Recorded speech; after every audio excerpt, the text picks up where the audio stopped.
Welcome back to another video. मैं हूं अनुश्री अग्रवाल और आप देख रहे हैं चैनल यूनिकॉर्न। तो सारे CA foundation students gear up because आपके एग्जाम आने वाले हैं। 8 दिसंबर से आपके एग्जाम स्टार्ट होंगे। आज 2 नवंबर हो चुका है, लगभग 1 महीना आपके पास बचा है। काफ़ी रिक्वेस्ट थी स्टूडेंट्स की कि मैम 1 महीने में हम कैसे पूरा प्रिपरेशन करें, आप बताइए कि 1 महीने का हमारा क्या स्टडी प्लान होना चाहिए। सबसे पहले सभी स्टूडेंट्स को एक बात बता दूं कि अगर आप अभी भी कंफ्यूजन में हैं कि एग्ज़ाम पोस्टपोन हो सकते हैं, अगर आप अभी भी रिलैक्सड हैं कि चलिए ठीक है 1 महीना मिल गया अब रिलैक्स करते हैं, तो एक चीज़ अपने दिमाग में गांठ बांध लीजिए कि अगर आपको 1 महीने का एक्स्ट्रा टाइम मिला है तो बाकी स्टूडेंट्स को भी 1 महीने का एक्स्ट्रा टाइम मिला है। तो अगर आप अपने घर पर चद्दर ओढ़ के सो रहे हैं तो बाकी स्टूडेंट्स वहाँ पे पढ़ रहे हैं, वो अपने कॉन्सेप्ट्स को रिवाइज कर रहे हैं और आपका कंपटीशन उनके साथ ही है।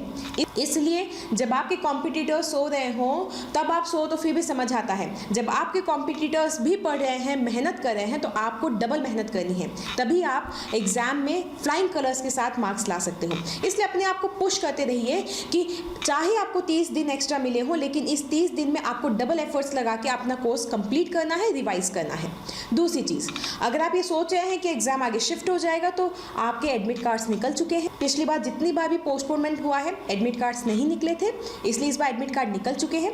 पूरे दिमाग में ये बैठा के चलो कि एग्जाम होने हैं, तभी आप प्रॉपर प्रिपरेशन कर पाओगे। अब मैं आपको इस वीडियो में एकदम क्लियर कट टिप्स बताऊंगी कि जो आपको इस 1 महीने में अप्लाई करनी है।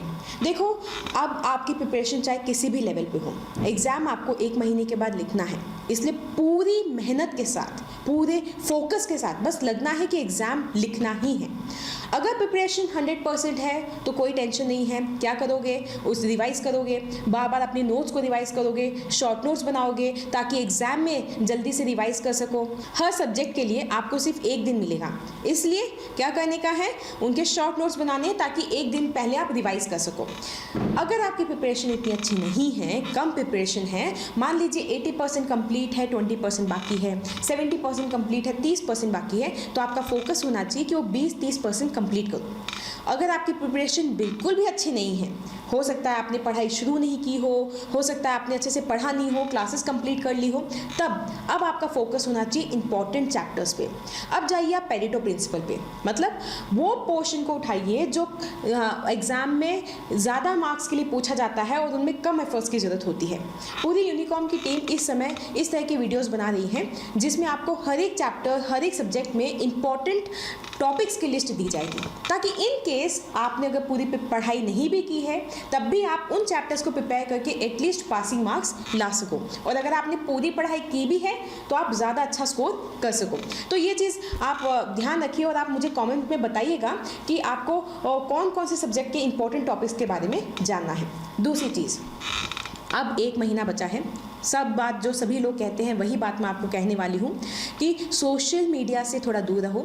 इंस्टाग्राम, फेसबुक, टेलीग्राम जो आपका होता है, जब तक आपको वहाँ से मटेरियल मिलता है वो ठीक है, अब नए मटेरियल की आपको ज़रूरत नहीं है, इसलिए इनसे थोड़ा दूर रहो, अपनी पढ़ाई पे फोकस करो, र्यूमर्स से बच के रहो। हर समय हर पल आपको कोई ना कोई नोटिफिकेशन मिलता रहेगा, अपने दिमाग में बैठाओ कि 8 दिसंबर को एग्ज़ाम देना है और उसी अकॉर्डिंग अपनी प्रिपरेशन करो।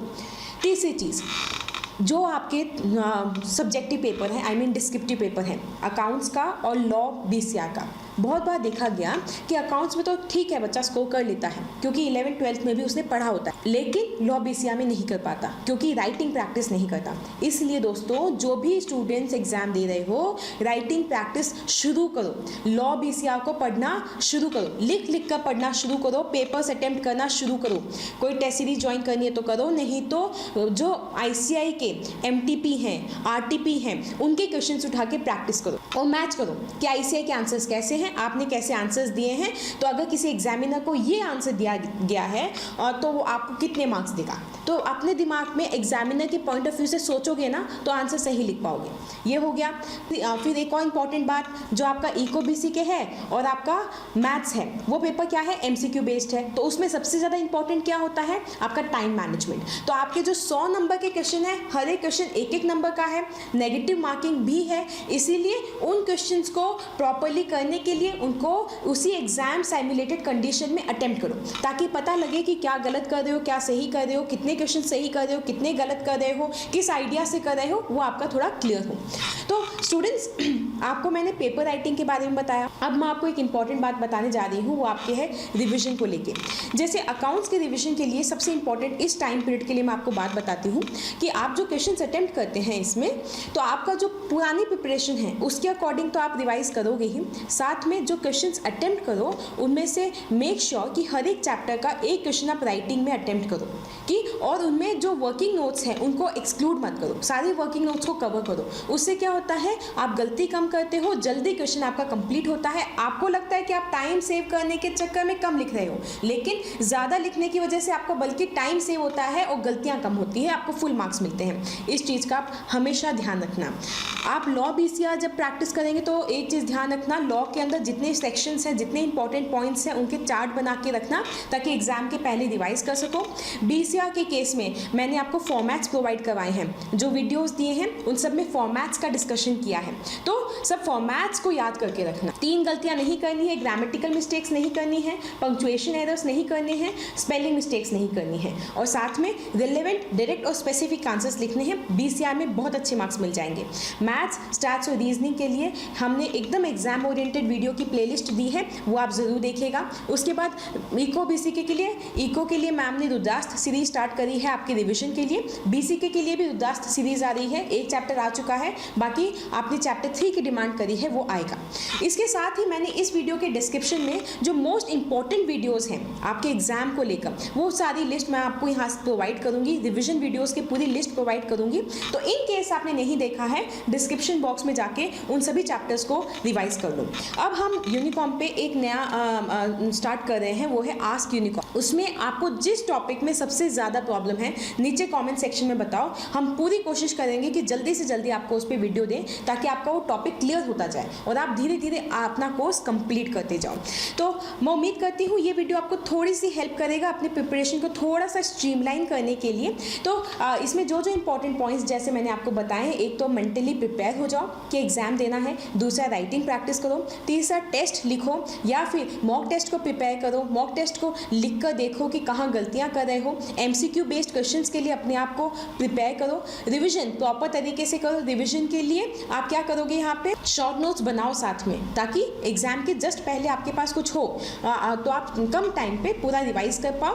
और फिर आपको एक और चीज़ का ध्यान रखना है, अपने आप को सोशल मीडिया, रूमर्स, इन सब से दूर रखना है, सिर्फ रिलायबल सोर्सेज के ऊपर डिपेंड रहो और अपनी प्रिपरेशन में फुल टाइम दो। हमारी पूरी विशेष आपके साथ हैं, काफ़ी अच्छे से आप प्रिपेयर करेंगे और ज़रूर आप फ्लाइंग कलर्स के साथ एग्जाम में क्लियर हो पाएंगे। आपको कोई भी डाउट या कन्फ्यूजन हो नीचे कमेंट सेक्शन में लिखना मत भूलना। हाँ, 1 महीना है बस, ये 1 महीना आपके पास पूरी जी जान लगा दीजिए ताकि आपको अगली बार एग्जाम ना लिखना पड़े। इसलिए वही लाइन के साथ एंड करूंगी कि make this attempt your last attempt. I see you in next video. Till then stay healthy, be happy, bye bye.